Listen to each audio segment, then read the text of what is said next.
জয় জয় শ্রী রাধে।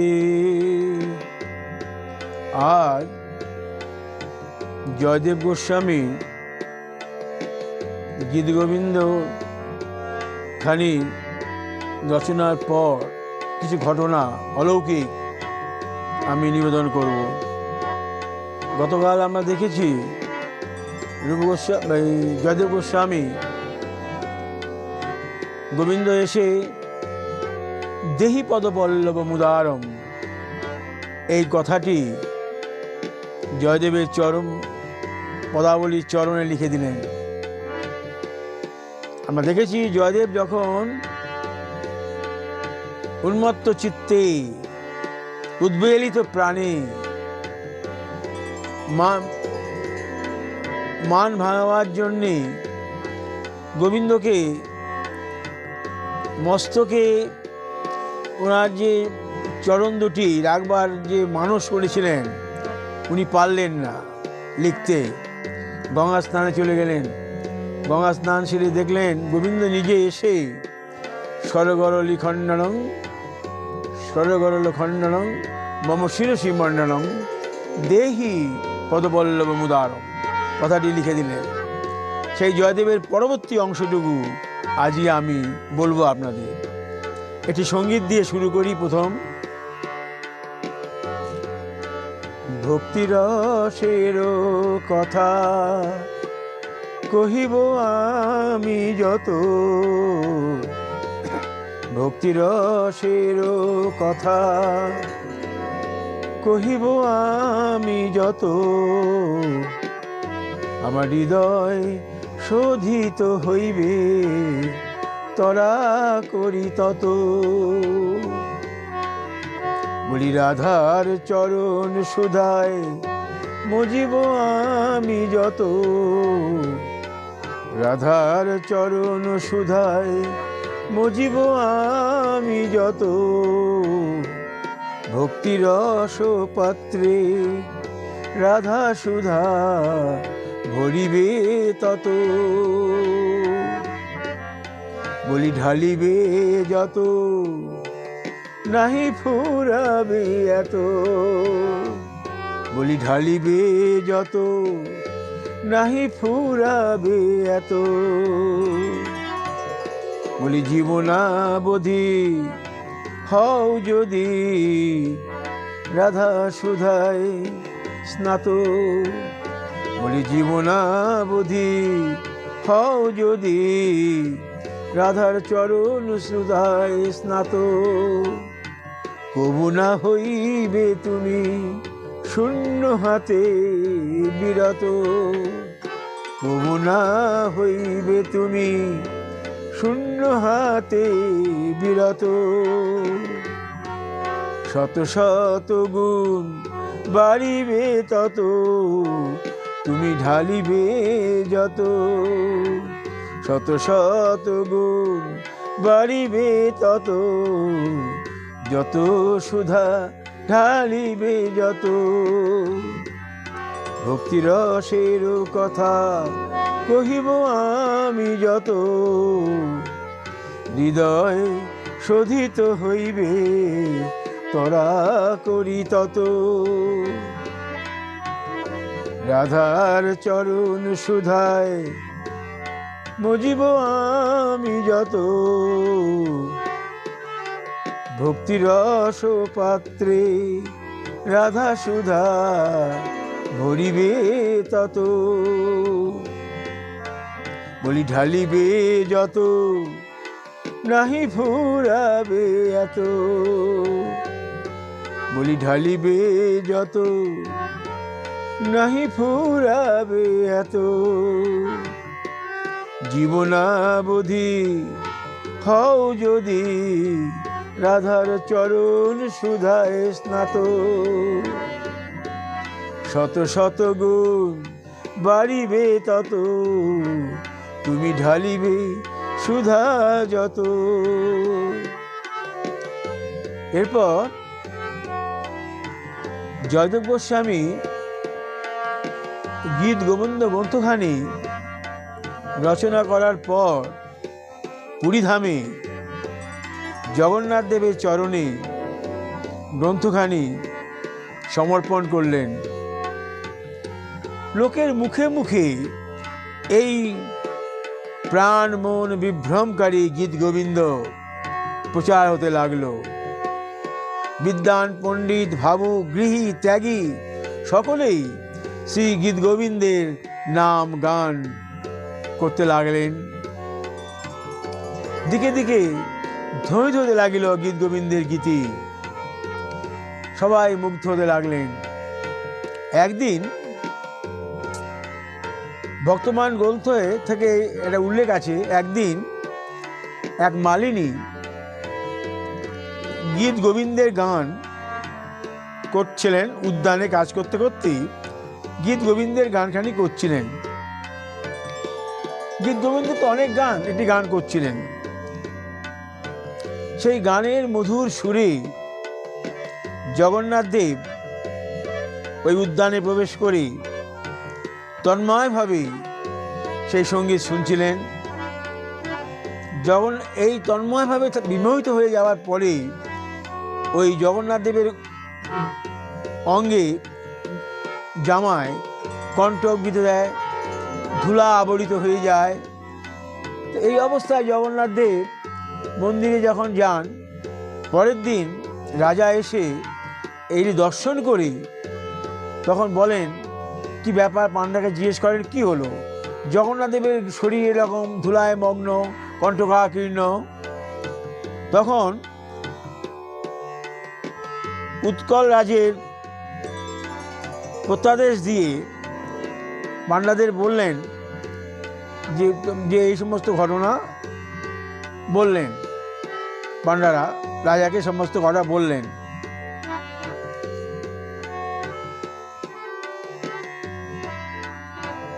জগন্নাথ দেব স্বপনে রাজাকে পুরো বৃত্তান্তটি বললেন। তখন উড়িষ্যাধিপতি আদেশে সেই মুহূর্তে শিবিকা করে ওই মালিনীকে নিয়ে এসে জগন্নাথ মন্দিরে গীত গোবিন্দ শুনে সকলে মোহিত হয়ে যান। প্রতিদিন মালিনী জগন্নাথ দেবকে গীত গোবিন্দ শোনান। সেই সময় থেকে অদ্যাবধি মন্দিরে প্রতিদিন গীত গোবিন্দ গীত হইয়া থাকে। ইহাই জগন্নাথ দেবের প্রত্যাদেশ। গীত গোবিন্দ না হইলে প্রভু জগন্নাথের পূজা হয় না। তো ইহা দেখিয়া উড়িষ্যাধিপতি স্বয়ং একখানি গীত গোবিন্দ গ্রন্থ রচনা করলেন, করে জগন্নাথ দেবের চরণে প্রত্যাপন করলেন। পরদিন সকালে সবাই দেখে যে জয়দেবের গীত গোবিন্দখানি রহিয়াছে তার সম্মুখে, আর রাজার গীত গোবিন্দখানি নিচে পড়ে রয়েছে।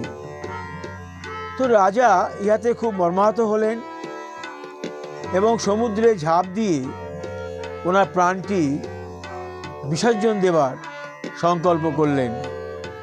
তখন জগন্নাথ দেব তাকে স্বপ্নে দেখালেন যে তুমি দুঃখ করো না, এই গীত গোবিন্দের প্রথম 12টি শ্লোক তোমার থাকবে। এই শুনে রাজা খুব আনন্দ পেলেন এবং নৃত্য করতে লাগলেন। ভক্তমান গ্রন্থে জয়দেবের অশেষ করুণার কথাও উল্লেখ দেখা যায়। জয়দেবের দুঃখে কষ্টে ভগবান খুব দুঃখিত হইতেন। একবার গ্রীষ্মকালে জয়দেব তার ঘরের চাল খড় দিয়া ছাউনি দিচ্ছিলেন। পদ্মা তখন ঘরে ছিলেন না। তো জগন্নাথ দেব নিজে এসে ওই জয়দেবের কুটিরের তলা থেকে দড়ি এগিয়ে দিচ্ছিলেন। জয়দেব ভাবছে পদ্মাবতী দিচ্ছে। ওই প্রখর রোদ, ওর মধ্যে জয়দেব উপরে বসে থেকে সুবিধাই হচ্ছে, দড়ি আসছে, উনি বাঁধছেন।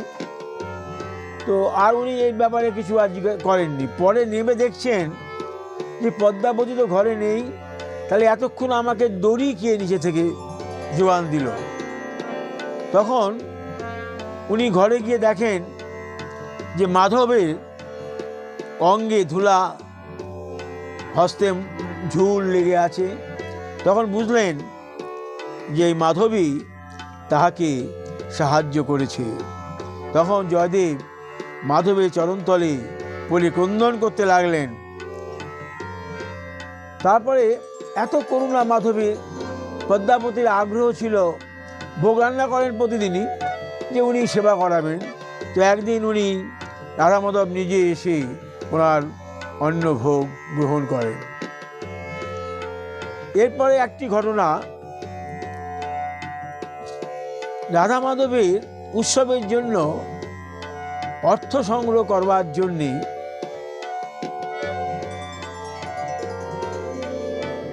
দূর দেশে গমন করেছিলেন। অর্থ সংগ্রহ করে ফিরিবার পথে কয়েকজন দস্যু আক্রমণ করে যাহা কিছু অর্থ ছিল কাড়িয়া লইল এবং তাহাকে প্রাণে না মেরে হাত পা কেটে কূপের মধ্যে ফেলে দিল। তো হাত পা কাটা অবস্থায় জয়দেব ওই কৃষ্ণ নাম, মধুর নাম করতে থাকেন। একদিন রাজা মৃগয়া করবার জন্য যখন যাচ্ছিলেন, তখন জয়দেবকে দেখতে পেয়ে কূপ হতে উদ্ধার করে নিয়ে আসলেন। তার হস্তপদ কে ছিন্ন করলো জিজ্ঞাসা করলে জয়দেব বললেন, কেহই করে নাই, ঈশ্বরের ইচ্ছাতেই আমার এমন হইয়াছে। জয়দেবের কথাবার্তায় রাজার বিশেষ শ্রদ্ধা হইল এবং শিবিকায় করে জয়দেবকে নিজের প্রাসাদে নিয়ে আসলো এবং তাহার কি অভিলাষ জানতে ইচ্ছা করলেন। জয়দেব বললেন, শ্রদ্ধা সহকারী বৈষ্ণব সেবা করাই তার একমাত্র অভিলাষ। তার কথা শ্রবণ করি রাজা বৈষ্ণব সেবার জন্যে অর্থ ব্যয় করতে লাগলেন। এইরূপে বৈষ্ণব সেবা হতে লাগল।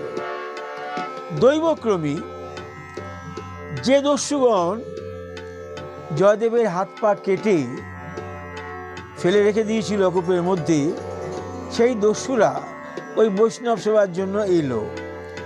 দস্যুরাও জয়দেবকে চিনতে পারল, জয়দেবও দস্যুদের চিনতে পারল। দস্যুরা পালাইবার জন্য ব্যস্ত হয়ে উঠল। ভক্তকবি জয়দেব তাহাদের অভিপ্রায় বুঝতে পেরে রাজাকে বলিয়া তাহাদের বহু অর্থ প্রদান করিয়া লোকজন দিয়ে তাদের এগিয়ে দিল। তো রাজার লোকজনদের সঙ্গে দস্যুরা কিছু দূর এগিয়ে গিয়ে বলল যে, আমরা পূর্বে এই রাজার কর্মচারী ছিলাম। তোমাদের মহন্ত বাবাজি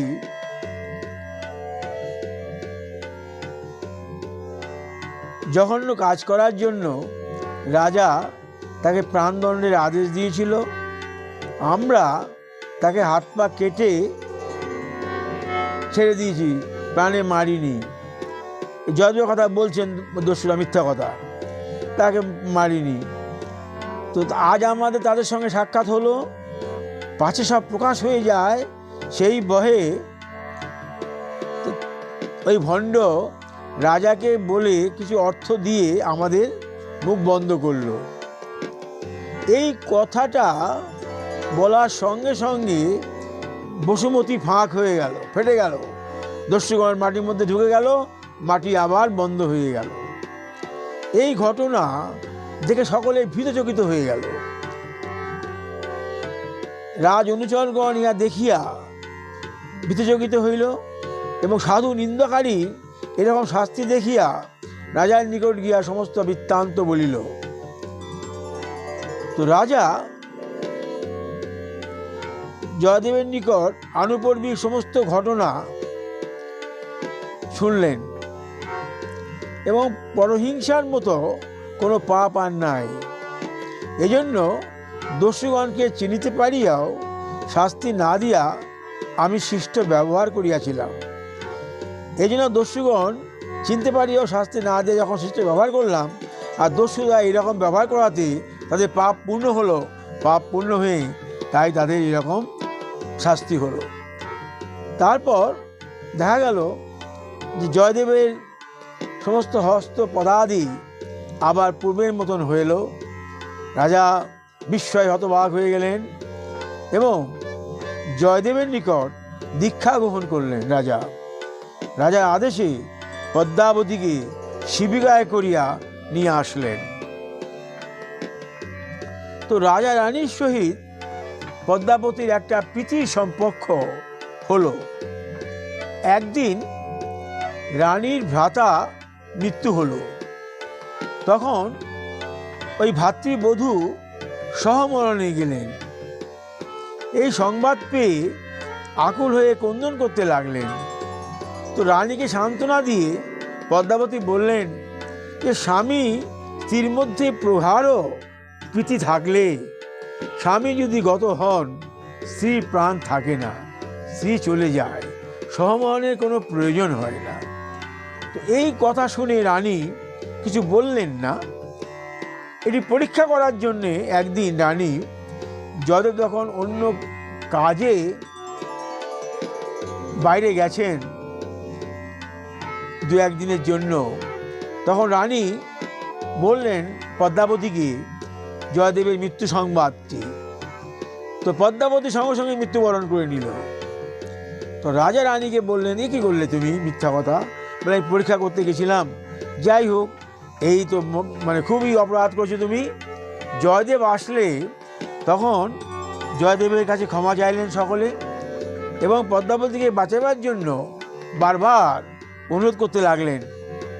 তো কিছুক্ষণ পরেই পদ্মাবতীর কানে জয়দেব কৃষ্ণ নাম করতে লাগলেন এবং কৃষ্ণ নাম করতে করতে পদ্মাবতী উঠে বসলেন। রাজা রানী তাদের চরণ বন্দনা করতে লাগলেন। এইভাবে কিছুদিন যাবার পর জয়দেব রাধা মাধবকে নিয়ে বৃন্দাবনে আসবেন। কী করে আসবেন? ওই এত দূরের পথ রাধা মাধবকে নিয়ে কি করে আসবেন? রাধা মাধব জয়দেবকে স্বপ্ন দেখালেন যে আমি শালগ্রাম হয়ে যাব, দুটো মূর্তি এক হয়ে শালগ্রাম হয়ে যাব, তোমরা নিশ্চিন্তে আমাকে নিয়ে চলো বৃন্দাবন। জয়দেব তাকে বৃন্দাবনে নিয়ে এসে কৃষিঘাটের নিকটে একটি কুটির স্থাপন করে রাধা মাধব প্রতিষ্ঠা করে নিত্য রাধা মাধবের সেবা করতে লাগলেন। ক্রমে ক্রমে ভক্তের সংখ্যা বৃদ্ধি হতে লাগলো।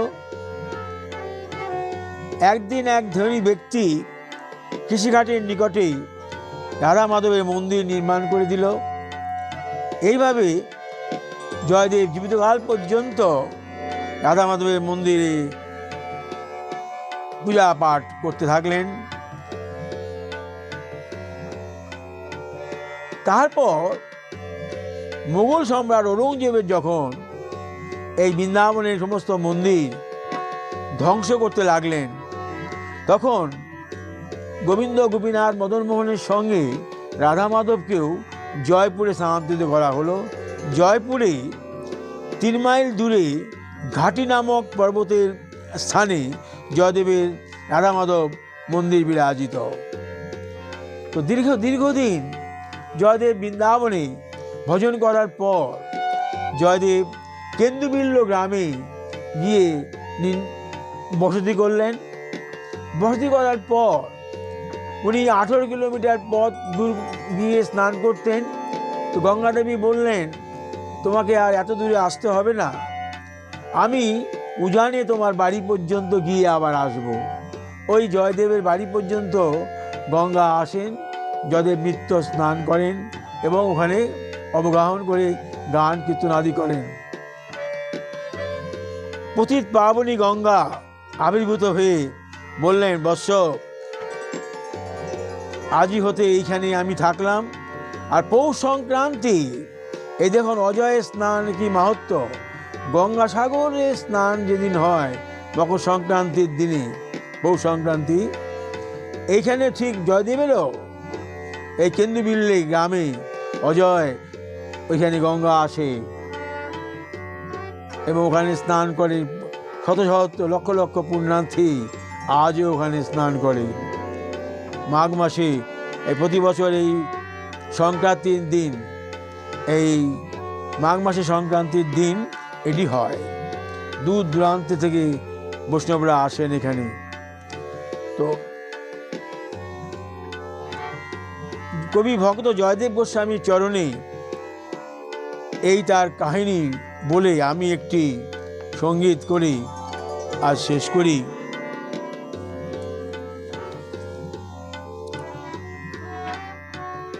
বলি অসীম শূন্য মাঝে ভাসিব আমি কেমনে, বলি অসীম শূন্য মাঝে ভাসিব আমি কেমনে, যদি হৃদয় মাঝে রসের নদী নাহি বহে, বলি অসীম শূন্য মাঝে ভাসিব আমি কেমনে, যদি হৃদয় মাঝে রসের নদী নাহি বহে, বলি অতল সাগর মাঝে ভাসিব আমি কেমনে, যদি প্রেমের তরণী নাহি বহে নয়ন মাঝে, বলি অতল সাগর মাঝে ভাসিব আমি কেমনে, যদি প্রেমের তরণী নাহি বহে নয়ন মাঝে, বলি অজয় নদী বাঁকে বাঁকে ভাসিব কেমনে, বলি অজয় নদী বাঁকে বাঁকে ভাসিব আমি কেমনে, যদি জয় দেবে ভক্তি তরণী নাহি মিলে জীবনে, বলি অজয় নদী বাঁকে বাঁকে ভাসিব আমি কেমনে, যদি জয় দেবে ভক্তি তরণী নাহি মিলে জীবনে, বলি অপরাধের সাগর পার হইব কেমনে, যদি মায়ের চরণ সুধা নাহি বহে মোর মাথে, বলি অপরাধের সাগর পার হইব কেমনে, বলি রাধার চরণ সুধা নাহি বহে মোর মাথে, মহতের লেখনীর মাঝে অবগাহন করিব কেমনে, বলি মহতের লেখনীর মাঝে অবগাহন করিব আমি কেমনে,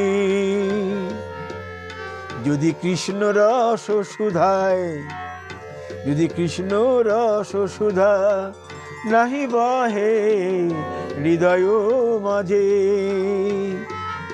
যদি কৃষ্ণ রস সুধা নাহি বহে হৃদয় মাঝে, বলি অসীম শূন্য মাঝে ভাসিব কেমনে, যদি হৃদয় মাঝে রসের নদী নাহি বহে, বলি অতল সাগর মাঝে ভাসিব কেমনে, যদি প্রেমের তরণী নাহি বহে নয়ন মাঝে। জয় জয় শ্রী রাধে, জয় জয় শ্রী রাধে। আজ এখানে জয়দেবের চরণে আমি প্রণাম করি রাখলাম। জয় শ্রী রাধে।